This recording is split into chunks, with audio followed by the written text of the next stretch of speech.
मैं पीर सिंह राठौड़, शिवकर, हाल समदड़ी, जिला बाड़मेर, आपसे ये संवाद करना चाहता हूँ कि जो प्रकृति है इसने इन सब देवी देवताओं को जितने भी नाम हैं, जितनी शक्तियां हैं, उनको यह प्रकृति अपनी शक्ति देती है। हम सनातनी स्वर्ग, नरक, परलोक, इलोक सब मानते हैं। स्वर्ग लोक में ऐसी कल्पना की जाती है कि हमारे समस्त देवी देवता वहां रहते हैं। देवी देवता भी जब ज्यादा अति करते हैं तब उनके अंदर भी अहंकार जागृत हो जाता है और मां प्राकृत शक्ति उस अहंकार को दबाने के लिए अपने ही शक्ति के रूप में एक ऐसे समाज को वहां स्थापित करती है जिसे स्वर्गलोक में सहारण, मतलब रण में सहायक होने वाला। कई बार जब अति करते हैं तो उनको राक्षसों से हारना पड़ता है, परंतु जो सहारण मां प्राकृत शक्ति का एक मूर्त रूप है वो उनको संतुलित करते हैं। अगर वो कमजोर पड़ते हैं तो उनको उनके अंदर जोश पैदा करते हैं, और अगर वो अति करते हैं तो उनको टोकते हैं और उनको ट्रोलिंग करते हैं। ये व्यवस्था स्वर्ग के अंदर थी, परंतु हमारे पृथ्वी पर जब शासनकर्ता किसी तरीके की अनीति अन्याय करते तो उनके ऊपर ऋषि मुनियों का वर्चस्व था और वो उनको रोकते, और उनको अगर नहीं मानते तो उनमें शक्ति थी कि उनको श्राप तक दे देते थे। इस कारण से वो उनसे डरते थे। कालांतर में ऐसा समय आया कि वो शासकगण ऋषि मुनियों के खिलाफ हो गए और उनको प्रताड़ित करने के लिए कई तरह के नाटक रचते थे। तब ऋषि मुनि परेशान हो गए और भगवान से, मां प्राकृत शक्ति से निवेदन किया कि अब हम इन मानव जाति को रोक नहीं सकते, ये अपनी अनीति अन्याय करते रहते हैं और इससे इनके अंदर अहंकार आ जाता है, तो इनकी व्यवस्था की दिया। तब कहते हैं स्वर्ग से मां प्राकृत शक्ति ने इन सहारण कुल के कुछ सदस्यों को पृथ्वी पर भेजा और कालांतर में उन सहारण जो रण में सहायक थे उनका अपभ्रंश होकर चारण बढ़ गया। आप देखिए जितनी भी शक्तियां इसी कुल के अंदर उत्पन्न होती है, और इसका कारण यही है मां प्राकृत शक्ति से इनका सीधा लगाव। प्राकृत शक्ति हम नहीं मानते उसको इस समय, क्योंकि यह कलयुग है।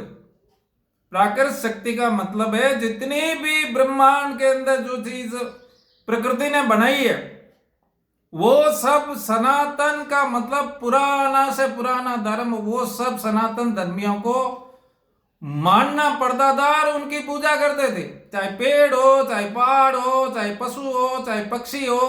आप देखिए जितने भी देवता उनके साथ किसी न किसी पशु या पक्षी का मिलान किया गया है।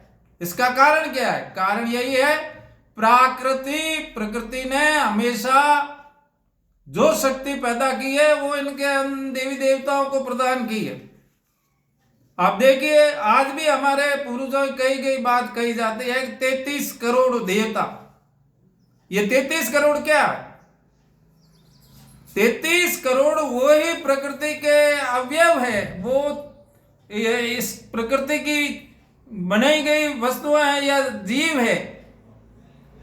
वो ही 33 करोड़ और वो सब पूज्य है। परंतु इस भयंकर इस युग के अंदर आज प्रकृति को इस तरीके से काटा जा रहा, छांटा जा रहा, बर्बाद किया जा रहा है। प्रकृति ने जो हमारी मानव व्यवस्था थी उसको छिन्न भिन्न कर दिया। चाहे क्षत्रिय हो, ब्राह्मण हो, वैश्य हो, चाहे कामगार हो, सबके अंदर विकृतियां पैदा कर दी, इष्ट को छोड़ दिया और अब मात्र एक पैसे के पीछे दौड़ने की इनके अंदर भावना भर गई। आप देखिए, चारण कोई छोटा मोटा कुल नहीं है, ये देवताओं से अवतरित कुल है। परंतु अब चारणों में भी विकृतियां आ गई है, क्योंकि ये युग का अवसर है। आप देखिए, सबसे बड़ी तो दो कुरीति है। एक तो चाहे छोटा चाहे पद पे हो, चाहे बड़े पद पे हो, ये भ्रष्टाचार से नहीं चूकते। और दूसरा, वो मां शक्तियां जो मेरी बहनें हैं, उनको उनके लिए जो वर खरीदते हैं तो वो खरीदते हैं मार्केट से। कोई लड़का बड़े पद पे पहुंच गया तो उसकी बोली लगती है 1 करोड़, 1.25 करोड़, 1.5 करोड़। ये विकृति है। मैं ये नहीं कहता चारणों में भी है, सब में है, हर जाति में है, हर धर्म में। धर्म भी सब विचलित है, परंतु धरती हमेशा अपना बीज नहीं गमाती। हमारा सौभाग्य है, बाड़मेर के अंदर चारण कुल से एक, जिनको मैं शक्ति का अवतार ही मानता हूं, श्री आवड़दान जी रत्नू, जो पत्रकारिता करते हैं और सच्चे समाचार भी सुनाते। मैंने उनका वीडियो देखा। उन्होंने जो विशाला में कांड हुआ उसका इतना बढ़िया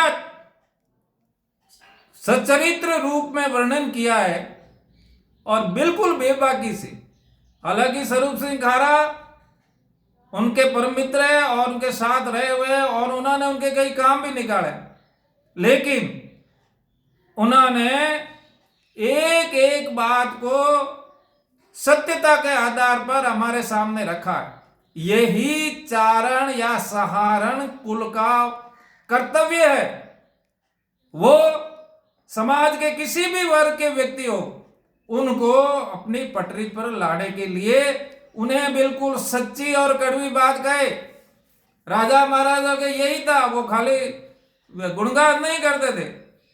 उनको ये कभी डर नहीं सताया हमारी जागीर जब्त हो जाएगी। जो बात सच्ची थी मुंह पे कहते थे, ताकि और राजा महाराज भी उनको मानते थे। उनकी बात को कभी उन्होंने दूसरे रूप में नहीं लिया, उल्टा उनसे प्रोत्साहित होकर उनको जागीरें दी। और जहां कमजोर पड़ते थे शासक वर्ग, वहां उनको वीर रस और मां शक्ति का वही रूप दिखा करके फिर उनको पटरी पे लाते थे। चारण कुल का यही सबसे बड़ा जो कर्तव्य है और कार्य है कि आप बिल्कुल सच्चरित्र, बिना किसी आपके ऊपर दाग लग गया तो फिर सबके लग गया। आप ही तो प्रेरणा स्रोत हो। आप अगर कोई अनिति अन्याय करोगे तो फिर दूसरे किसके पास जाके हम सीखेंगे। लेकिन मैंने आवड़दान जी से ये बात सीखी, सुनी, मुझे हृदय से अच्छा लगा कि आज भी चारण कुल में ऐसे लोग विराजते हैं। और जो दूसरा पक्ष है, मैं उसके लिए कुछ नहीं कहूंगा। मैं तो एक ही बात कहूंगा, मैं भी मलिनाथ जी का पोता हूं। हम मलिनाथ के वंशज आज सिर्फ एक मां सती के पीछे हमें चलना है, और वो है माता श्री शीतल कंवर जी। वो जो निर्णय ले उसे हमें मानना है। जिसे वो तिरस्कारित करते हैं, आप भी उनका तिरस्कार करो। हालांकि राजपूतों में ऐसा कुछ नहीं है कि भाई कोई न्याय दो और उन पे रोका लगा दो वगैरह, कुछ नहीं। पहले भी अगर कोई आदमी गिर जाता था, कहीं अन्यत्र शादी वगैरह कर लेता था या अपनी बेटी देता था, तो राजपूत किसी को कुछ नहीं कहते थे, अपने आप ही वो बहिष्कृत हो जाता था। हमें समझना होगा, अगर हम अपने परंपरा को मानते हैं, हम मल्लनाथ जी की जयंती मनाते हैं, तो मल्लीनाथ जी के आदर्शों को भी मानना पड़ेगा। धन्यवाद।